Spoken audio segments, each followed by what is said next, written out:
When I woke up this morning, I hit my head on the tub and now my eye is crazy. So ఇలాగా కన్ను ఒకేసారి దెబ్బ తగిలింది. బుర్రకి దెబ్బ తగిలిన తర్వాత కన్ను ఈ యొక్క కన్ను గుడ్డులో కన్నం పెద్దదైపోయింది. అలా ఉంటే ఏమైనా ప్రాబ్లమా? ఎస్ అండి, చనిపోవచ్చు కూడా రియల్లీ. ఎందుకు అంటే సమ్టైమ్స్ ఏంటంటే బుర్ర హెడ్కి ప్రాబ్లం ఏమైనా వచ్చినప్పుడు దెబ్బ తగిలేసిన తర్వాత చూపించుకోరు.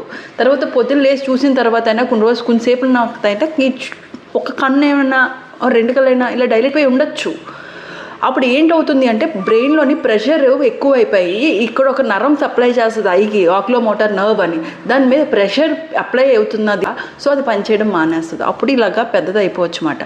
సో మోస్ట్లీ ఇలా ఉన్న వాళ్ళకి మోస్ట్లీ కోమాకి వెళ్ళిపోయే ఛాన్సెస్ ఎక్కువ అన్నమాట. ఎలా దెబ్బ తగిలిన తర్వాత ఇలా వస్తుందంటే కంపల్సరీ ఇమీడియట్ ఎమర్జెన్సీ, చనిపోయే ఛాన్సెస్ ఎక్కువ, కోమాకి వెళ్ళే ఛాన్సెస్ ఎక్కువ.